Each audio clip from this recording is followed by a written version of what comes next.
नमस्कार, माझे नाव सौ निशा निकम. माझ्या यूट्यूब चॅनलमध्ये तुमचे स्वागत आहे आणि माझ्या चॅनलचे नाव आहे एन स्क्वेअर.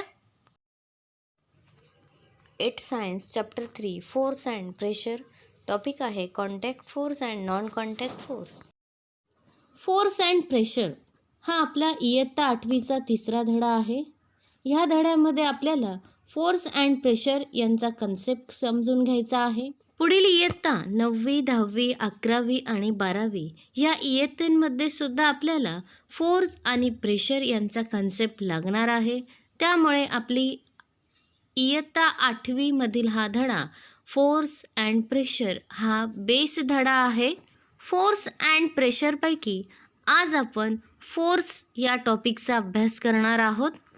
आता आपण समजून घेऊया व्हॉट इज फोर्स.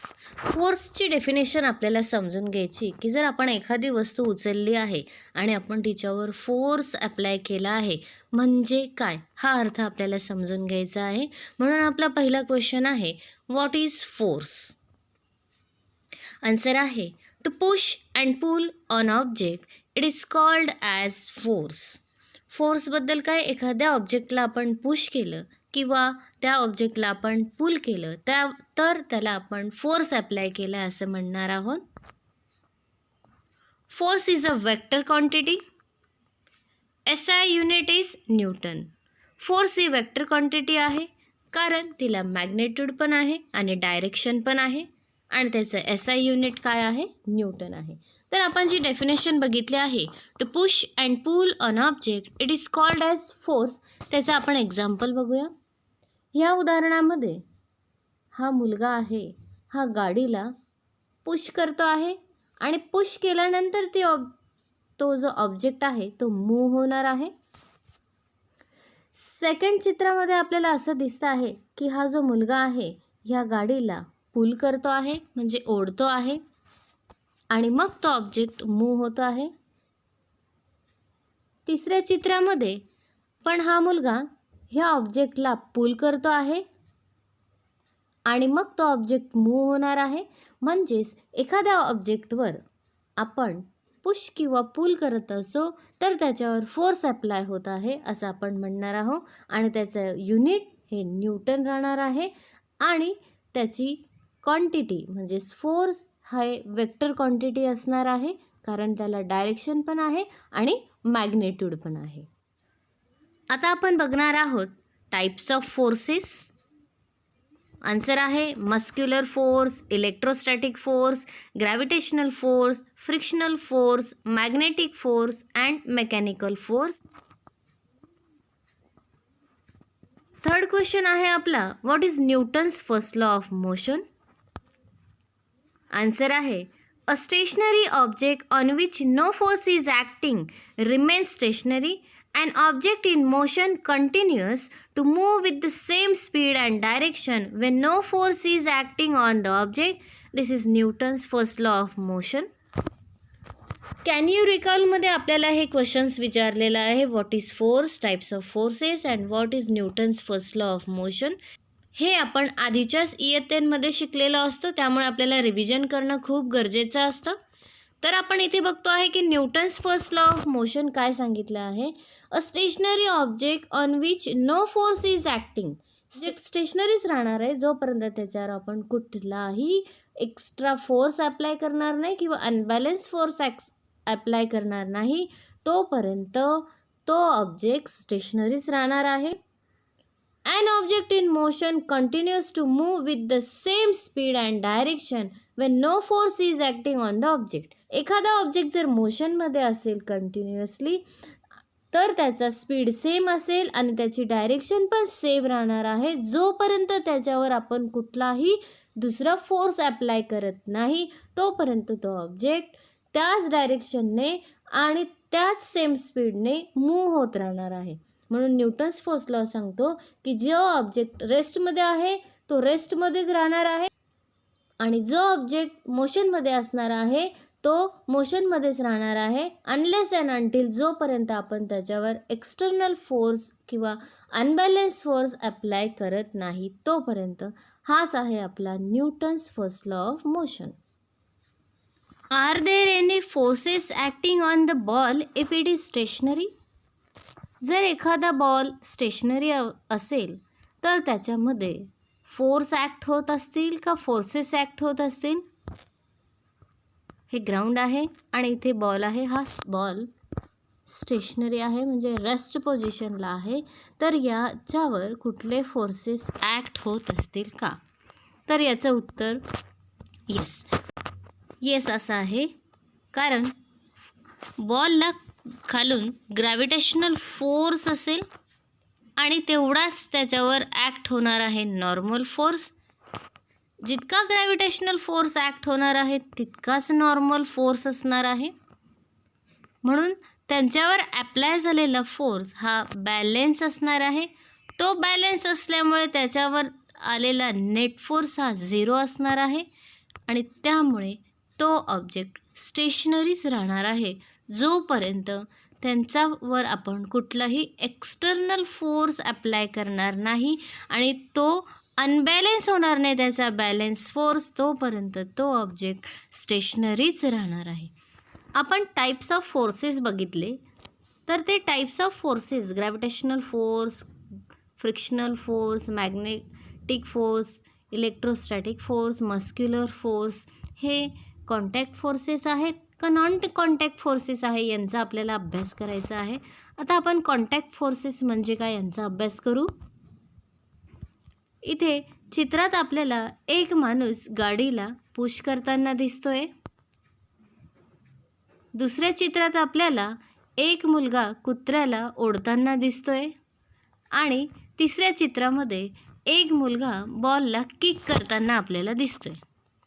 तर आपल्याला इथे आधी ओळखायचं आहे की इथे कुठला फोर्स लागतो आहे. तर हा माणूस त्या ऑब्जेक्टला पुश करतो आहे, हा मुलगा कुत्र्याला पुल करतो आहे आणि हा बॉलला पण किक करतो आहे. म्हणजेच इथे प्रत्येक वेळेस मस्क्युलर फोर्स ॲक्ट होत आहे. आता या मस्क्युलर फोर्सला आपल्याला कॉन्टॅक्ट फोर्स म्हणायचं आहे का नॉन कॉन्टॅक्ट फोर्स म्हणायचं आहे याचा आपण अभ्यास करूया. चौथ्या चित्रामध्ये आपल्याला दिसतं आहे की एक मुलगा ह्या केळीच्या सालीवरून घसरून पडतो आहे. म्हणजे तिथे त्याला फ्रिक्शन लेस झाल्यामुळे तो पडला आहे. म्हणजे इथे फ्रिक्शनल फोर्स ॲक्ट होत आहे. फ्रिक्शनल फोर्सला पण कॉन्टॅक्ट फोर्स का म्हणायचं याचा आपण अभ्यास करूया. आता ही मुलगी सायकलिंग करताना आपल्याला दिसते आहे. हा झाला आहे मेकॅनिकल फोर्स. तर मस्क्युलर फोर्स, फ्रिक्शनल फोर्स आणि मेकॅनिकल फोर्स यांना आपण कॉन्टॅक्ट फोर्स म्हणणार आहोत. तर यांना कॉन्टॅक्ट फोर्स का म्हणायचं ते बघूया. When a force is seen to act through a direct contact of the object or via one or more object, such a force is called contact force. म्हणजे जर आपल्याला एखादा फोर्स हा एखाद्या ऑब्जेक्टवर त्याच्याशी डायरेक्ट कॉन्टॅक्ट होऊन तो फोर्स आपल्याला दिसत असेल किंवा त्या ऑब्जेक्टचा संपर्क दुसऱ्या आणखी मोर ऑब्जेक्टशी होऊन जर तो ऑब्जेक्ट आपल्याला फोर्स दिसत असेल तर त्याला आपण कॉन्टॅक्ट फोर्स असे म्हणणार आहे. हा माणूस ह्या ऑब्जेक्टवर म्हणजे गाडीवर डायरेक्ट कॉन्टॅक्ट करून फोर्स अप्लाय करत होता. तो फोर्स होता मस्क्युलर फोर्स आणि त्या ऑब्जेक्टशी त्याचा डायरेक्ट कॉन्टॅक्ट आल्यामुळे त्याला आपण कॉन्टॅक्ट फोर्स असं म्हणणार आहोत. दुसऱ्या चित्रामध्ये ह्या मुलाने ह्या दोरीवर फोर्स अप्लाय केला आहे आणि ती दोरी त्या कुत्र्याच्या गळ्यामध्ये आहे. म्हणजेच तिथे मस्क्युलरच फोर्स अप्लाय होतो आहे पण ह्या दोरीच्या थ्रू तो अप्लाय होत आहे. म्हणजे वाया वन ऑर मोर ऑब्जेक्ट होत आहे. म्हणून हा फोर्स म्हणजे हा मस्क्युलर फोर्स कशामध्ये दिसतोय आपल्याला कॉन्टॅक्ट फोर्स. फ्रिक्शनल फोर्समध्ये जोपर्यंत आपण ज्यावेळेस जमिनीवर चालत असतो त्यावेळेस आपले पाय जमिनीवर प्रेशर देऊन पुढे जात असतात. म्हणजे जर तिथे फ्रिक्शन नसतं तर आपण पडलो असतो. जसं केळीची साल आली आणि तिथे फ्रिक्शन नव्हतं म्हणून तो मुलगा पडला. म्हणून त्याच्या पायाचा कॉन्टॅक्ट हा तुटला म्हणून तो पडला. म्हणून फ्रिक्शनल फोर्स नसला तर आपण पडू शकतो आणि म्हणून हा फ्रिक्शनल फोर्स हा कॉन्टॅक्ट फोर्समध्ये येतो. तसंच मेकॅनिकल फोर्स आहे की ह्या सायकलवर हा फोर्स अप्लाय होतो आहे आणि ती पुढे जाते आहे. हा पण याचा कॉन्टॅक्ट डायरेक्ट होत आहे त्या मुलीचा, म्हणून ह्या मेकॅनिकल फोर्सला आपण कॉन्टॅक्ट फोर्स म्हणणार आहोत. कॉन्टॅक्ट फोर्सचे एक्झाम्पल्स आहेत muscular force, frictional force, mechanical force. आता आपण बघणार आहोत नॉन कॉन्टॅक्ट फोर्स. इथे आपल्याला एक मॅग्नेट दिसतं आहे आणि काही निडल्स दिसत आहेत. तो आहे मॅग्नेटिक फोर्स. इथे एक कोंब आणि कागदाचे कपटे आहेत. ज्यावेळेस आपण कंगवा केसांवर रब करू आणि कागदांच्या कपट्यांजवळ नेऊ त्यावेळेस हा इलेक्ट्रोस्टॅटिक फोर्स तयार होणार आहे आणि फळ हे झाडावरून खाली पडतं आहे, म्हणून हा ग्रॅव्हिटेशनल फोर्स होणार आहे. तर मॅग्नेटिक फोर्स, इलेक्ट्रोस्टॅटिक फोर्स आणि ग्रॅव्हिटेशनल फोर्सला आपल्याला नॉन कॉन्टॅक्ट फोर्स म्हणायचं आहे. हे का ते बघू. When a force applied between two objects, even if the two objects are not in contact, such a force is called a non-contact force. आता इथे ग्रॅव्हिटेशनल फोर्स हा खालच्या दिशेने आणि फळ हे वरून खाली येत आहे. जरीही त्या दोघांचा कॉन्टॅक्ट नसला तरीही ते फळ खाली पडतं आहे बिकॉज ऑफ ग्रॅव्हिटेशनल फोर्स. म्हणजे दोन ऑब्जेक्टमध्ये फोर्स अप्लाय होतो आहे पण त्यांच्यामध्ये कुठलाही कॉन्टॅक्ट नाही आहे, म्हणून त्यांना आपण नॉन कॉन्टॅक्ट फोर्स म्हणणार आहोत. त्याचप्रमाणे जर आपण कंगव्याला केसांवर रब केलं नसतं तर तिथे इलेक्ट्रोस्टॅटिक फोर्स तयार झाला नसता आणि कंगव्याला रब केलं केसांवर म्हणून तिथे इलेक्ट्रोस्टॅटिक फोर्स तयार झाला आणि ते कागदाचे कपटे कंगव्याकडे अट्रॅक्ट झाले, म्हणून त्यांना आपण नॉन कॉन्टॅक्ट फोर्स असं म्हणणार आहोत. त्याचप्रमाणे मॅग्नेट जर ह्या खिळ्यांजवळ नेलं तर ते मॅग्नेट त्या खिळ्यांना अट्रॅक्ट करून घेणार आहे. त्यांच्यामध्ये कुठलाही कॉन्टॅक्ट झाला नाही तरी तो अट्रॅक्ट करून घेतो आहे, म्हणून मॅग्नेटिक फोर्सला नॉन कॉन्टॅक्ट फोर्स असं म्हणणार आहे. म्हणून नॉन कॉन्टॅक्ट फोर्सचे एक्झाम्पल आहे magnetic force, gravitational force, electrostatic force. Use your brain power. Make a list of some more example in which contact and non-contact forces are applied. Write the types of force. Muscular force आहे आणि त्याचे example आहे exercise in gym आणि तो contact force आहे. Frictional force, rolling of ball आणि तो पण कॉन्टॅक्ट फोर्स आहे. मेकॅनिकल फोर्स, सायकलिंग हा पण एक कॉन्टॅक्ट फोर्स आहे. Magnetic force, all the electronic devices, speaker हे त्याचे एक्झाम्पल्स आहेत आणि तो नॉन कॉन्टॅक्ट फोर्स आहे. Gravitational force, ball or any objects when thrown upward हे त्याचे एक्झाम्पल आहे आणि तो नॉन कॉन्टॅक्ट फोर्स आहे. Electrostatic force, paper bits sticks to the कोम हे त्याचं इलेक्ट्रोस्टॅटिक फोर्सचे एक्झाम्पल आहे आणि ते पण एक नॉन कॉन्टॅक्ट फोर्स आहे. Use your brain power.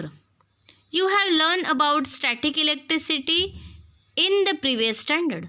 Electrostatic force is a non-contact force. To verify this, which experiment will you perform? मागच्या वर्षी आपण इलेक्ट्रोस्टॅटिक फोर्स शिकलेलो आहोत. इलेक्ट्रोस्टॅटिक फोर्स हा नॉन कॉन्टॅक्ट फोर्स आहे हे पण आपण शिकलो. आता तो नॉन कॉन्टॅक्ट फोर्स आहे हे व्हेरीफाय करण्यासाठी तुम्ही कुठले एक्सपेरिमेंट करणार आहात. To verify electrostatic force, following experiment will be performed. Take a glass rod and a piece of silk cloth. Hold them close to small piece of paper. None of them will attract the piece of paper. Now rub the glass rod with the silk cloth. Bring the glass rod and the cloth slightly above the bites and silk cloth are attracting the piece of paper. Try this. Take 2 plastic bottles with rectangular shape. Close their openings by fitting the lids tightly. Keep 2 small bar magnets on them and fix them neatly using a sticking tape. Fill a big plastic tray with water and leave the 2 bottles floating with magnets at the top. Take one bottle near the other. If the north pole of the magnet is near to the south pole of the other magnet, the bottles will head towards each other because unlike poles attract each other. Observe what will happen when the direction of the bottles are changed. We can observe change in the motion of the bottles without any direct contact. This means that there exists a non-contact force between the two magnets. प्लास्टिकच्या 2 लहान चौकोनी आकाराच्या आपल्याला बाटल्या घ्यायच्या आहे आणि त्यांचे झाकण आपल्याला पॅक बसवायचे आहे. दोन्ही बाटल्यांवर आपल्याला 2 बार एक असं बार मॅग्नेट बसवायचं आहे आणि त्यांना चिटकवून द्यायचं आहे. आता एका मोठ्या ट्रेमध्ये प्लास्टिकचा ट्रे घ्यायचा आहे आणि त्याच्यामध्ये आपल्याला पाणी भरून घ्यायचं आहे. त्यात ह्या बाटल्या चुंबक वरच्या बाजूस येतील अशा रीतीने तरंगत ठेवायचे आहे. म्हणजे हे मॅग्नेट वरती चिटकवायचे आणि बॉटल अशा पद्धतीने आपल्याला त्या बॉटल्स त्या पाण्यावर फ्लोट करतील अशा पद्धतीने आपल्याला पाण्यात ठेवायच्या आहे. आता आपल्याला दिसणार आहे की जर नॉर्थ आणि साऊथ पोल त्यांचे जवळ असतील, इथे नॉर्थ पोल आहे आणि इथे साऊथ पोल आहे. आपल्याला माहिती आहे की जर अनलाईक पोल्स असतील तर ते एकमेकांना अट्रॅक्ट करतील. त्यामुळे ह्या दोन्ही बॉटल काय करणार आहे, एकमेकांना अट्रॅक्ट करतील. नंतर आपण जर बॉटलचं डायरेक्शन चेंज केलं तर लाईक पोल जवळ येणार आहे. त्यावेळेस आपल्याला दिसणार आहे तिथे रिपल्शन होणार आहे आणि त्या बॉटल एकमेकांपासून आपल्याला लांब जाताना दिसतील. तिथे आपल्याला याचाच अर्थ असं की दोन्ही मॅग्नेटमध्ये काय दिसणार आहे, आपल्याला नॉन कॉन्टॅक्ट फोर्स दिसणार आहे. Homework, write all notes in the notebook. तुम्हाला माझा व्हिडिओ आवडला असेल तर लाईक करा, माझ्या चॅनलला सबस्क्राईब करा आणि बेल आयकॉनला प्रेस करायला विसरू नका.